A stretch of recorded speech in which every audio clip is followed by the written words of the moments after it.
Oi, gente, tudo bem? Eu sou a Gabriela Cabral e hoje nós iremos iniciar os nossos estudos, continuar os nossos estudos sobre o livro do Bastiat, A Lei, gente. Então, vamos começar aqui já os estudos, para que nos aprofundemos bastante e consigamos aproveitar o máximo possível dos conhecimentos de hoje.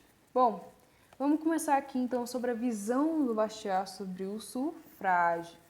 O sufrágio, gente, é a permissão para que todos elejam e sejam eleitos, de forma a entrar nas políticas, né, a poder manusear toda a política. Sobre isso, o Bachar vai falar na página 43 exatamente o seguinte: se a lei se confinasse às funções que lhe são próprias, o interesse de todos seria o mesmo. Não é evidente que, nessas circunstâncias, aqueles que votam não poderiam prejudicar aqueles que não votam? Para entender o que o Bachar está falando aqui nesse trecho, nós precisamos ter noção do poder da legislação sobre a sociedade. Ontem eu estava em uma aula de sociologia jurídica na universidade e estava falando acerca do que Bourdieu fala sobre o poder da legislação. Bom, na verdade, estava sendo discutido ali sobre como a introdução de temas para que normalizasse aquilo nas pessoas e pudesse haver um avanço na sociedade, que para eles é um avanço. Então, por exemplo, vamos aqui colocar um exemplo. Vamos supor que seja sancionado pelo presidente da República a questão do aborto. Inicialmente, pode-se até que tenha uma reação de rechaço a esta legislação, a esta lei. Só que, conforme o tempo passa, a lei tem um efeito gradativo, né? Ela tem um efeito silencioso nas pessoas. E como a maioria da população acredita que ser legal é diretamente ligado a ser moral, conforme o tempo vai passando, as pessoas vão aceitando aquilo sem nem perceber que estão aceitando e fazendo aquele ato que elas tanto odiavam e tanto repudiavam, algo comum. Então elas vão, resumidamente, se conformando com a situação. E esse é o poder da lei. E é o que o Bachar está falando. Se nós temos uma lei justa, nós teremos um povo justo. Se nós temos leis corruptas, nós teremos um povo corrupto. Então, primeiramente, se nós temos leis justas, por que expandir todas as pessoas para votar? Por quê? Qual é o interesse por trás disso? Não há necessidade. Um punhado de pessoas já basta.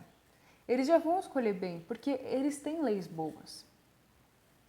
E aí a gente entra na segunda questão aí que o Bachar fala, por que ele odeia o sufrágio, por que ele não aceita isso.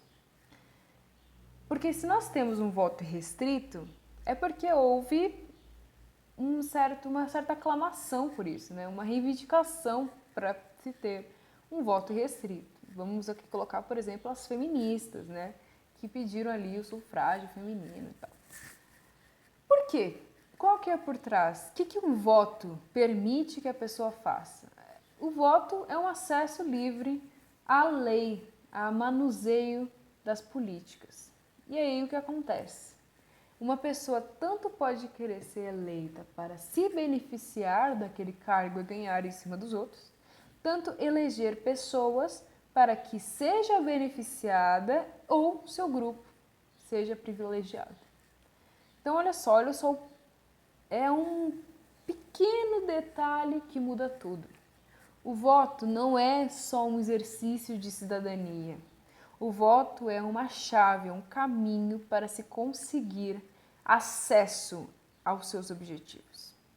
E isso é uma coisa tão óbvia, mas que, se visto pela percepção errada, se torna comum, se torna algo banal. Por isso, o voto irrestrito é diretamente ligado à expoliação legal. E até a gente vai ver ali nos tipos de expoliação que ter um voto irrestrito significa diretamente permitir que o socialismo entre na sociedade. E a gente vai ver o porquê.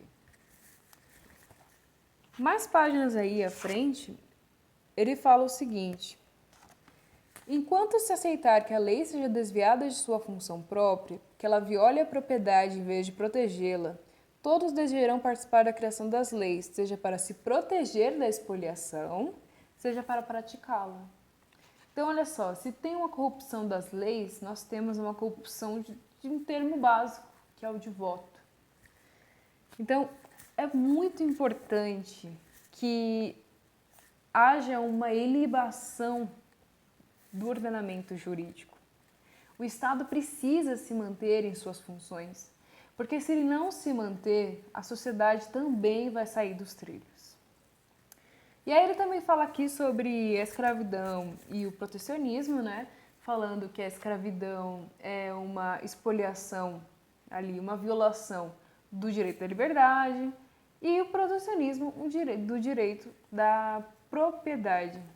E uma curiosidade que é importante, vocês sabiam que o Marx era contra o protecionismo? Como disse o Mises, muitos não marxistas se veriam marxistas se lessem as coisas que o Marx escreveu. Bom, e aí ele fala o seguinte aqui, o Bachat vai falar sobre os dois tipos de expoliação. Nós temos a expoliação legal e a expoliação ilegal. A ilegal é aquela furto, fraude, né? Aqueles tipos criminais que nós já sabemos de forma recorrente. Agora, a expoliação legal é o uso da lei para se aproveitar dos outros, né? Algo que a gente já viu bastante no vídeo anterior e nesse livro. Só que o que é interessante é que a lei é muitas vezes usada como instrumento para proteger a expoliação. E aí o Bachat, ele vai falar o seguinte aqui, ó. Às vezes, ela protege a expoliação e participa dela, poupando a seus beneficiários a vergonha, o perigo e os escrúpulos que seus atos envolveriam de outra forma. Vez por outra, a lei coloca todo o aparato de juízes, policiais, prisões e gendarmes a serviço dos expoliadores e trata a vítima, quando ela se defende, como criminosa. Bom, e quais seriam um dos maiores exemplos desse trecho que a gente viu? Seria as invasões do MST, que são protegidas porque a justiça faz como uma vista grossa, vamos dizer assim, né? Porque o MST vai, invade as propriedades, prejudica a sociedade. Uma outra coisa que eu acho bem interessante de analisar é o uso capião, né? Que é uma forma de conseguir uma propriedade, ignorem o barulho, conseguir uma propriedade de forma que, como se fosse um roubo legalizado. Como é que funciona o uso capião, né? A pessoa fica anos numa propriedade e aí, por causa do tempo, ela acaba reivindicando que a propriedade passe para o seu nome, porque ela já está ali há um tempo e tal, mesmo que não seja dela. Aí tem uma luta na justiça para passar a propriedade para ela. Só que seria um roubo institucionalizado. Isso aí também é um exemplo da lei protegendo a expoliação. E aí, gente, ele fala também aqui como identificar a expoliação legal. Primeiro, precisa saber se há algum privilégio de um grupo sobre o outro. Se a lei ela privilegia alguma coisa. Se ele privilegia, deve-se então eliminar aquela lei o mais rápido possível, senão ele já fala, vai se multiplicar. E aí a gente tem aquele problema da brecha, né, da vazão aí, que quando nós damos vazão, a tendência é abrir mais o buraco, né, gente? Então tem que ficar vigilante. Inclusive, esse é o nosso dever como cidadãos, já que estamos numa democracia, entre aspas. Bom, aí, isso aqui é muito interessante, muito. A expoliação legal tem muitos nomes. Ele fala aqui sobre o que é a expoliação legal e a gente não sabe. Então, por exemplo, nós temos aqui as tarifas, proteções, subsídios, incentivos, taxações progressivas, educação pública direito a emprego, direito a lucro, direito a programas sociais, direito a ferramentas de trabalho, salário mínimo, crédito fácil, socialismo. Nossa, para saber essa última, precisa saber a realidade sobre o que é o socialismo, certo? Então, vamos lá. O que é o socialismo? De acordo aí com conceitos mais gerais, o socialismo seria uma distribuição igual de bens, né? Tanto bens necessários, bens essenciais, né? Bens, assim, que são superficiais, mas que são desejos das pessoas. E de forma igual. Então, primeiro, nós temos aqui o erro de achar que as pessoas têm as mesmas necessidades e têm desejos exatamente iguais. Então, isso já é totalmente errôneo. E, pasmem e vejam, mesmo que a autoridade não conseguisse distribuir de forma desigual, no sentido de cada um, distribuindo a cada um o que precisa, lembremos que teria que ter uma autoridade, né? Como eu afirmei, a autoridade iria distribuir isso de forma a dar a cada um o que cada um necessita. Então teria essa autoridade totalmente centralizada em um Estado grande, porque para tantas reivindicações precisa de um aparato legal enorme. Concordam comigo? Então, iria se ter essa autoridade centralizadora totalmente ali e com todo o controle das coisas. Com essa multiplicação das leis, esse controle, seria uma sociedade totalmente fadada à ruína e iria acabar a sociedade. Então, nós podemos ver que essa espoliação legal tem como destino a ruína, a destruição social. Por isso que ela é tão maléfica, porque ela é a própria corrupção da lei.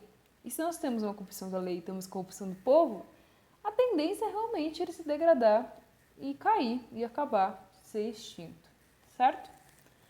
Bom, e aí ele fala aqui sobre o socialismo ser o desejo de transformar a lei em então é utilizado como instrumento próprio, não só para conseguir o que quer no sentido financeiro, por exemplo, ou de privilégios, como também de moldar a sociedade como bem quer através principalmente das normas jurídicas, da cultura e de diversas formas que nós sabemos que o Estado é capaz. Bom, e nós terminamos aqui o vídeo falando então sobre os tipos de espoliação e qual nós devemos escolher se nós queremos uma sociedade estável.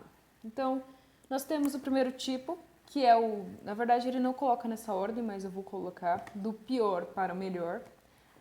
Temos o tipo de espoliação legal universal, onde nós temos o voto irrestrito, todos podem votar. Então, nós temos espoliação legal à bandeja, qualquer um pode ter privilégios, não há justiça, a lei já está corrompida.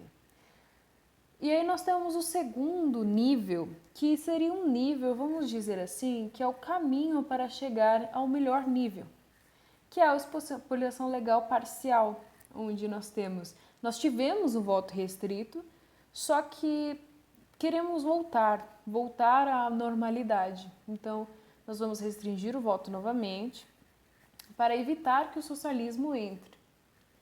E aí nós temos a espoliação legal, a ausência dela, né? Esse é o melhor nível, porque ele propõe estabilidade, paz, justiça, porque as leis são justas, então o povo também é justo. Então, gente, esse foi o nosso estudo hoje. Eu espero que vocês tenham aprendido, que tenha sido muito proveitoso para você e para os seus conhecimentos. Não esqueça de que anotar tudo que o Bastiat fala, estude mesmo, faça fichamentos, porque esse autor merece toda a atenção. Um grande beijo e tenha um bom dia.